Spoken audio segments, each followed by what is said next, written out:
On a quiet morning in Cedarbrook, Texas, a neighborhood built on trimmed lawns and polite smiles was about to witness a scene no one would ever forget. It started like any other Saturday. The sky was pale gold, the air warm, and the hum of lawnmowers rolled through the cul-de-sac. Families were out washing cars, kids were racing scooters, and for a moment, everything looked peaceful.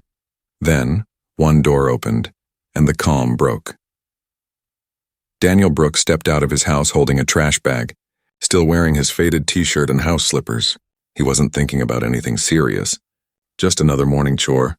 But the second he reached his driveway, his steps slowed. 3 figures were waiting by the curb. 2 men in black tactical vests stood on either side of a woman in a blazer. The patches on their chests read Neighborhood Compliance Division. But something about them felt wrong, the kind of wrong that makes the hair on your neck rise before your brain catches up. The stern woman in the middle adjusted her sunglasses and said sharply, "Mr. Brooks, we need to talk." Daniel blinked, confused but calm. "About what?" One of the men, tall and pale with a rigid stance, stepped forward. "You're in violation of community regulations," he said flatly. "We're here to detain you until the police arrive."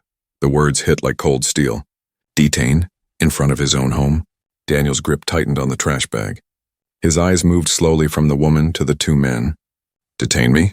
For what exactly?" The shorter man pulled out a crumpled paper. "Property violations. Non-compliance with neighborhood codes. You've been warned several times." "It's over."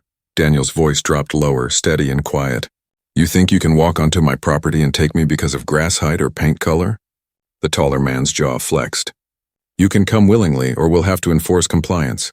The phrase enforce compliance stirred a quiet fury inside Daniel.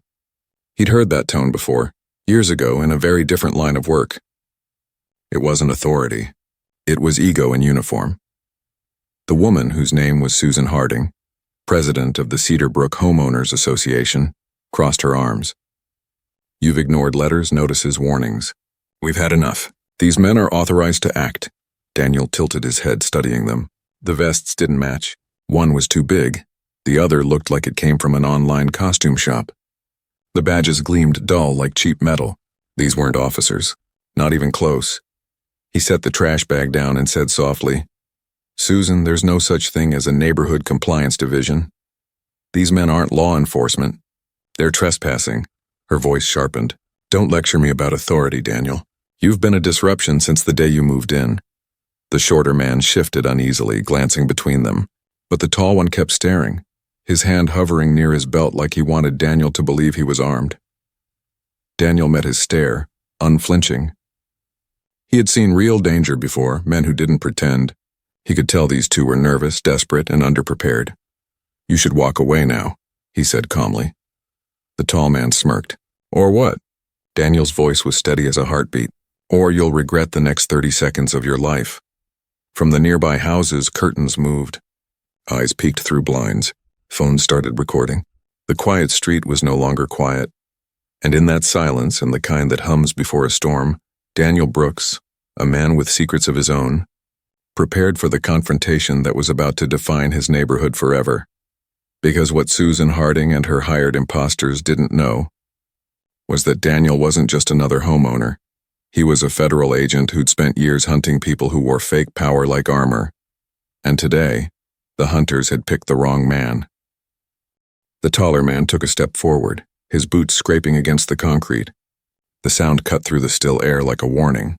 His mirrored glasses reflected Daniel's face, calm, unreadable, dangerous in its quiet control. "Sir, you're not complying," the man said, his voice stiff. "That means we have the right to escalate." Daniel's lips curled slightly, a trace of a smirk. "Escalate? You're standing on my property with fake badges and thrift store vests. You have no right to be here." Susan's face twisted with irritation. "Don't make this difficult, Daniel. You've been nothing but trouble since you moved in. Ignoring notices, hosting gatherings, parking wherever you want. This is a respectable neighborhood." Daniel took a slow step forward. His eyes locked on hers. "Respectable doesn't mean oppressive, Susan. And you don't get to decide who belongs here."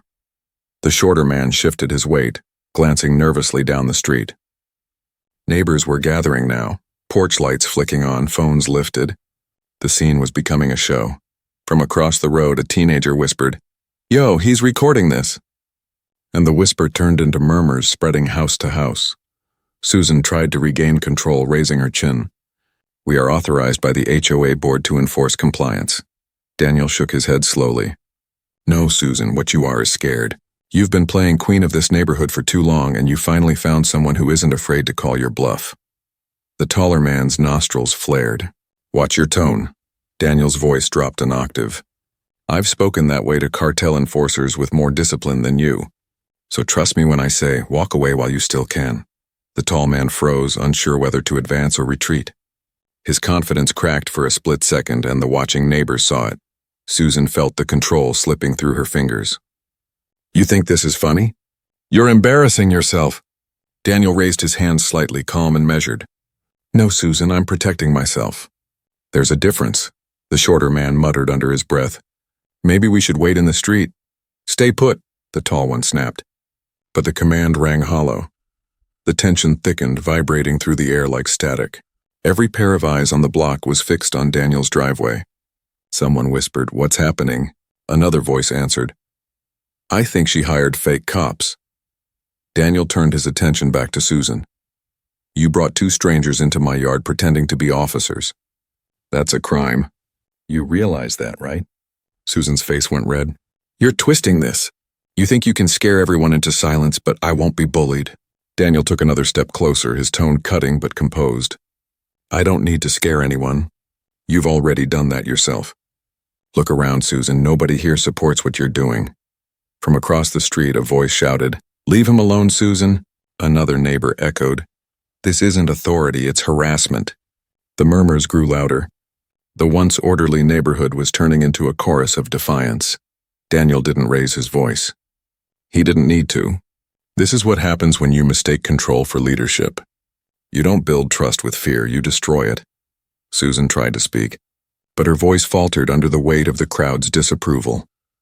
The shorter man finally broke the silence, his voice cracking. "Susan, this is getting out of hand." The tall one, desperate not to lose face, barked, "Quiet! I've got this." He took a bold step forward, pulling a pair of dull metal handcuffs from his vest. The sound of them clinking together sent a chill through everyone watching. "You're under neighborhood arrest," he said, his voice trembling just enough to betray him. "Don't make me use these." Daniel didn't blink. "You take one more step toward me with those cuffs, and you'll be the one arrested. Impersonating an officer, attempted unlawful restraint. I can list the charges for you alphabetically if you like." The shorter man tugged on the tall one's arm. "Eddie, stop. We can't actually cuff him." "Shut up," Eddie hissed, his pride flaring. Susan, desperate to salvage her power, raised her voice for everyone to hear. "Don't listen to him. He's just trying to scare you. Do your job." That command hit the crowd like a spark on dry grass. Voices rose in protest. Someone shouted, "You've lost your mind, Susan." Another neighbor called out, "We saw everything. He's done nothing wrong." Daniel's tone was razor sharp now. "Listen carefully, Eddie. I've used real cuffs. I know the difference between authority and a costume. Drop them before you make a mistake you'll never walk away from." Eddie's hands trembled. Sweat glistened on his forehead. His confidence fractured in plain sight. The shorter man, his name was Mark, took a step back. "I'm done." "This isn't worth it. Stay where you are," Susan snapped, but Mark shook his head. "You told us this was simple. You didn't say he was law enforcement." Daniel's expression didn't change, but a flicker of recognition crossed his eyes. He had guessed they didn't know. "You see, Susan," he said softly, "you've been playing games with people's lives, and you didn't even bother to learn who you were dealing with." The words hit her harder than she expected. She took a step back, her face pale now. Daniel looked at the two men, his voice calm but filled with authority. "You want to keep pretending? Or are you ready to face the truth?" Eddie clenched his jaw, his pride wrestling his fear. Then with one reckless motion he lunged forward, reaching for Daniel's wrist. In less than 3 seconds, it was over. Daniel moved with practiced precision, sidestepped, twisted the man's arm, and turned the cuffs against him. Metal snapped shut around Eddie's wrists. The crowd gasped. Phones caught every second. Eddie fell to his knees, stunned, eyes wide in disbelief. Daniel's tone was calm, steady, professional. "You're done. Don't resist." Susan's scream split the air. You can't arrest him. You don't have that authority. Daniel looked at her, his gaze sharp as glass. You're right. I can't arrest him. But I can detain him for impersonating law enforcement until the real police arrive. And given that he just assaulted a federal agent, that wait won't be long. The crowd erupted again, some clapping, some yelling. He's FBI? Did he just say federal agent?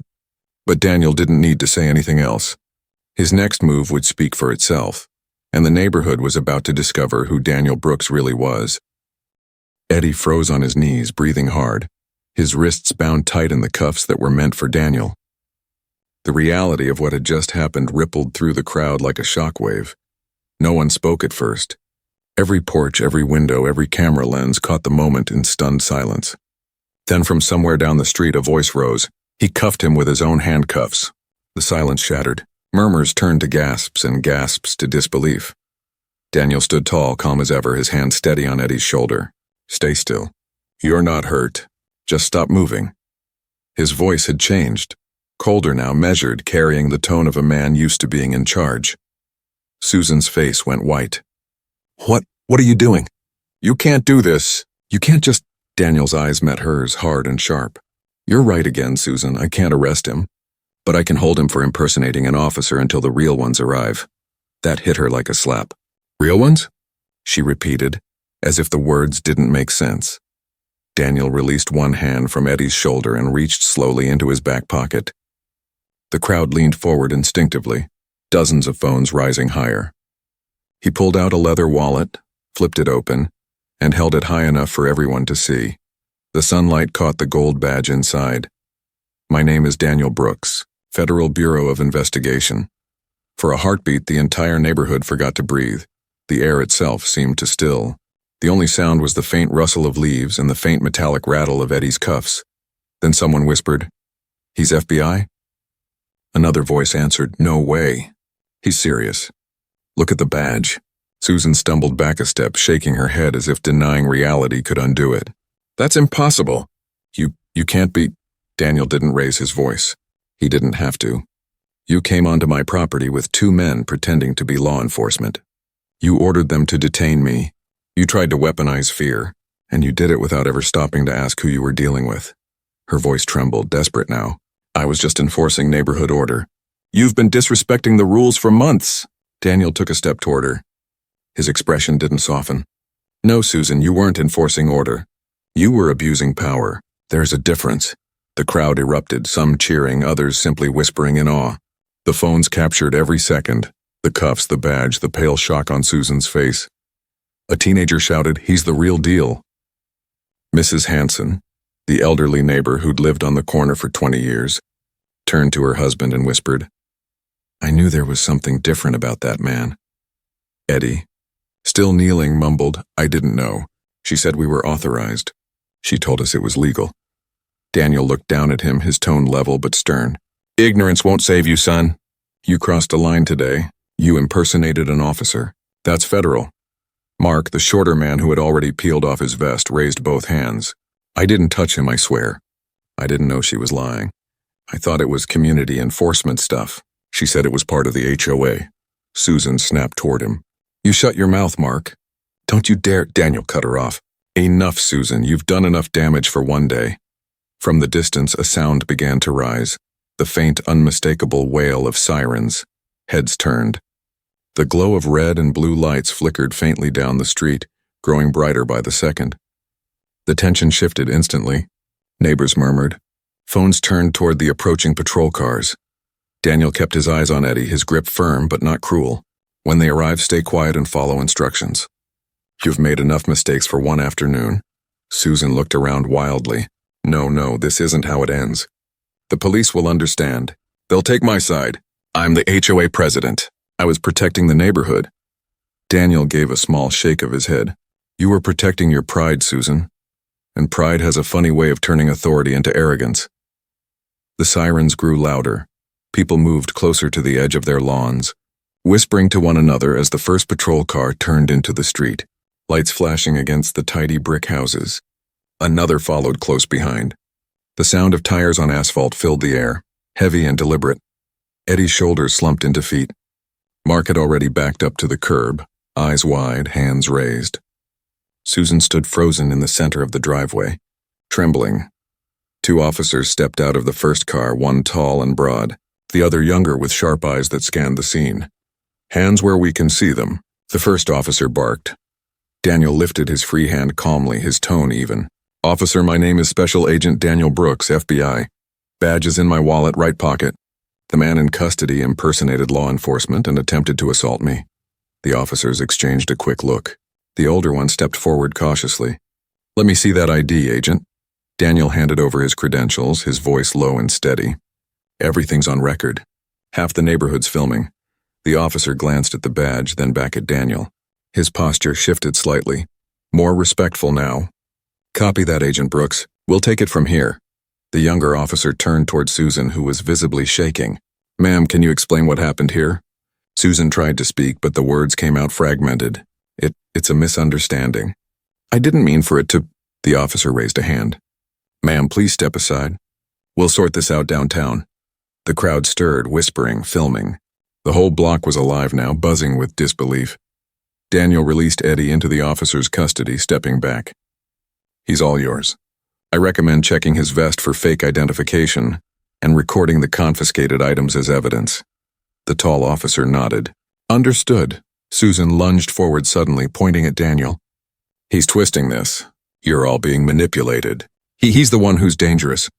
The younger officer turned sharply. "Ma'am, calm down." "You're not helping yourself," but she didn't stop. "He made me look like a fool in front of everyone." "I was just trying to—" The officer's tone hardened. "Ma'am, that's enough." Eddie was guided into the patrol car, still muttering about being tricked. Mark stayed by the curb, head down, whispering apologies to no one in particular. The neighborhood was utterly transfixed. Daniel stood quietly, watching as the situation unfolded.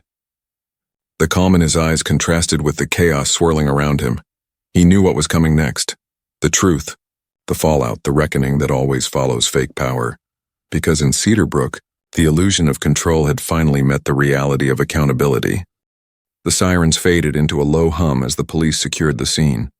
Eddie sat slumped in the back of the squad car, the metal cuffs pressing into his wrists, his pride shattered. Mark stood off to the side, pale and shaking, answering questions from one of the younger officers. But all eyes were on Susan. Her composure had cracked completely. The woman who once ruled every HOA meeting with clipped precision and iron control now looked small, almost lost in the chaos she'd unleashed. Her blazer hung crooked, her face red with panic. Officer Ramirez, the older officer who had confirmed Daniel's ID, turned to her. "Ma'am, we need a statement. You're being accused of authorizing two men to impersonate law enforcement. Is that true?" Susan's mouth opened, but the words refused to come out. I didn't tell them to impersonate anyone," she stammered. "They said they were from community compliance. I thought it was legitimate." Daniel folded his arms, his tone steady. "So you never checked their credentials? You just invited them to threaten your neighbor because you didn't like how he ran his home?" Susan spun toward him, her voice sharp. "You don't understand. People complained about you. You had parties, cars parked too long. The rules matter, Agent Brooks." Daniel didn't move, didn't even raise his voice. "The rules matter, yes. But when rules turn into weapons, they stop protecting people and start destroying them. And you've been using them to control, not to lead." Murmurs rippled through the crowd. The same neighbors who used to nod politely when Susan passed by were now whispering to each other. Shaking their heads, Mrs. Hanson said quietly to her husband, "She's finished." Officer Ramirez stepped closer to Susan. "Ma'am, we'll need to take you downtown for questioning. You're not under arrest at this moment, but that could change depending on what we find." Her eyes widened. "Questioning? You can't take me. I'm the HOA president." Ramirez's voice stayed calm but firm. "That title doesn't put you above the law, ma'am." The younger officer, Officer Green, approached, her notepad ready. "We'll also need to know how you contacted these men. Did you pay them? Did you sign anything?" Susan's jaw trembled. I gave them a small payment, yes. They said they'd handle it professionally." Daniel exhaled quietly. "That's what they always say before everything falls apart." Ramirez gave a nod to his partner. "Escort her to the car, please." As Officer Green gently guided Susan toward the patrol car, the neighborhood began to buzz again. Whispers, gasps, disbelief. Someone muttered, "They're actually taking her." Another said, "Good, about time." Susan's protests grew louder as she realized no one was stepping forward to defend her. "You're all making a mistake. He's manipulating you. You think this is justice? This is chaos." Daniel didn't answer. He just watched, his expression unreadable. Eddie sat silently in the other patrol car, head bowed. Mark leaned against a tree, rubbing his temples. The crowd slowly began to understand what they were witnessing wasn't just a neighborhood dispute. It was the end of an era of fear. Officer Ramirez approached Daniel once more. "We'll get statements from everyone. You handled yourself by the book, Agent Brooks. We'll file the impersonation and assault charges tonight." Daniel gave a brief nod. "Appreciate that, officer. I just wanted to make sure no one got hurt." "Looks like you saved more than yourself," Ramirez said. He glanced around at the crowd. "Seems like you reminded this neighborhood what real authority looks like." Daniel didn't respond right away. His gaze drifted over the faces of his neighbors. People who'd once looked at him with polite distance now stared with a mix of respect and guilt. "I'm not sure authority's what they need," Daniel finally said quietly. "Maybe just someone who tells the truth." Ramirez gave a slow nod. "The world could use more of that." As the patrol cars pulled away, one carrying Eddie, the other Susan, the murmurs of the crowd shifted. Some clapped softly. Others simply watched in silence as though unsure how to react to the sight of their once dominant HOA president being driven away in the back of a police cruiser. Mrs. Hanson turned to her husband. "It feels like we can finally breathe." He nodded, eyes still on Daniel. "Took someone brave enough to stop her." When the crowd began to disperse, neighbors approached Daniel hesitantly. A few offered thanks, others apologies. A man from down the street said, "She made my life hell over a mailbox color." We all wanted to say something, but none of us did. "Guess we were scared." Daniel looked at him, his tone calm but firm. "Fear only works when good people stay quiet." The man nodded slowly. "Not anymore." That night, Cedarbrook didn't feel like the same place. The glow of porch lights flickered across quiet lawns. Conversations whispered over fences carried a new tone. Relief, reflection, even a touch of hope. And in one of those houses, Daniel sat by his window with the lights off, watching the empty street. The flashing lights were gone, but the echoes of what had happened still hung in the air. He wasn't proud exactly. He'd seen too many people destroy themselves with pride. But he felt something else, peace maybe. The kind that comes when truth finally wins. For Susan Harding, the night was far from peaceful. At the station, she sat alone in a cold interview room, realizing for the first time that the power she thought she had was gone. Every phone recording, every witness statement, every second of footage told the same story, and it wasn't one she controlled anymore. By morning, word had spread. The local news picked it up first. Cedarbrook HOA president under investigation after confrontation with FBI agent. Then came the social media storm. The videos, the comments, the disbelief, everyone had an opinion. Some praised Daniel. Others couldn't believe how far things had gone. The neighborhood had become famous for all the wrong reasons. And for Daniel Brooks, the man at the center of it, the real test was only beginning. Because the aftermath of truth is always louder than the moment it's revealed. Days passed, but the echoes of that Saturday morning refused to fade. The Cedarbrook neighborhood had been turned inside out. The lawns were still green, the driveways still neat, but something invisible had shifted in the air. For the first time in years, people weren't whispering about who violated what rule. They were talking about what kind of community they actually wanted to be. By Sunday afternoon, everyone had seen the videos. The moment Daniel revealed his badge, the way he spoke without shouting, the way the imposters folded, it had gone viral before breakfast. People from across the city were debating it online, calling it the Cedarbrook Showdown. Some called Daniel a hero. Others called him dangerous. But everyone was watching. Daniel didn't open the news. He didn't scroll through comments. He spent his Sunday morning doing exactly what he had planned the week before, taking out the trash, washing his car, trimming the hedge by his fence. The neighborhood was quieter now, but quieter in a different way. People waved as they passed, some shy, some grateful. A few even came up to thank him directly. "Agent Brooks," one neighbor said hesitantly, holding a coffee cup. "You didn't just stop them." "You stopped her. She had us all scared." Daniel smiled faintly. Then maybe now's the time to stop being scared. The man nodded, then laughed awkwardly, as if unsure what to do with his new freedom. By Monday, the HOA board released a statement, brief, cautious, and full of corporate politeness. It said Susan Harding was suspended pending investigation, and that the board would seek new leadership to restore trust within the community. But the damage was already done. Her house sat dark at the end of the street, blinds closed, mailbox overflowing with letters she no longer had the courage to collect. Eddie and Mark had both been charged, one for impersonating an officer and resisting arrest, the other for conspiracy. Mark's cooperation earned him leniency, but Eddie's pride had cost him everything. The story hit local news stations, then national outlets. FBI agent exposes fake HOA enforcers. Cameras showed up at the Cedarbrook gates.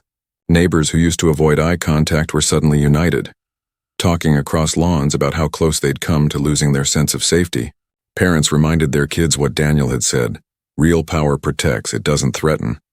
That Wednesday evening, Daniel returned home from work just as the sun was setting. A small group of neighbors stood in the park at the center of the block, folding chairs arranged in a loose circle. He would have walked past quietly, but someone waved him over. "Daniel, come join us." It was Harold Jennings, one of the few board members who had opposed Susan's harsh rules but never dared to speak out. Daniel hesitated, then walked over. "We're holding an open meeting," Harold said. "No agenda, no speeches. Just neighbors talking." Daniel nodded and sat down. The grass was still warm from the day's sun, and the smell of freshly cut lawns lingered. For a moment, no one spoke. Then Harold turned to him and said, "We owe you a lot. You showed us what courage looks like." Daniel shook his head. "You don't owe me anything. What happened was inevitable. Someone was bound to stand up eventually." A woman in the circle spoke next. "But you did it the right way. You didn't yell or fight. You stood your ground." We needed that reminder. Daniel glanced at her, then at the faces around the circle. Teachers, parents, retirees, all ordinary people who had been quietly afraid of one woman's power. "The thing about fear," he said softly, "is it only works when people let it grow in silence. The second someone speaks up, it starts to lose its grip." A murmur of agreement moved through the group. Someone clapped lightly and others followed. After the meeting, as the crowd dispersed, a teenager approached him. It was Kyle, the boy who had streamed the whole confrontation live. "Mr. Brooks," he said, shy but excited. "That video's got 2 million views now. People are saying you're a legend." Daniel chuckled. "I'm not a legend, Kyle. I'm just a man who doesn't like bullies." Kyle grinned. "Still, that was awesome. You didn't even flinch." Daniel looked at him, serious but kind. "Kyle, listen. It's not about being fearless. It's about standing up even when you are afraid. Courage isn't the absence of fear, it's doing the right thing despite it." The boy nodded slowly, the words sinking in. By the end of the week, Cedarbrook was unrecognizable in the best way. Neighbors were talking again, helping each other with yard work, inviting kids to play together. The new HOA president, Harold, promised transparency and fairness. There were no fines for small things, no threats in mailboxes, just conversations. And through it all, Daniel kept to his quiet routines. He never bragged, never sought attention. But people noticed the change that lingered after him. How he waved at every passerby, how he greeted everyone by name. One evening, as he stood by his porch watching the sunset bleed orange across the street, Mrs. Hanson walked over. "You know," she said gently, "this place feels lighter now. Like we can finally breathe again." Daniel smiled. "That's how it's supposed to feel." She nodded, then added softly, "We all learned something that day. About power, about pride, about what it means to really belong." Daniel looked down the street, the same driveway where it all began, now calm, ordinary, almost peaceful again. "We all did," he said quietly. Later that night, he sat alone with a cup of coffee, thinking about everything that had unfolded. He thought about Susan sitting somewhere facing the consequences of her choices.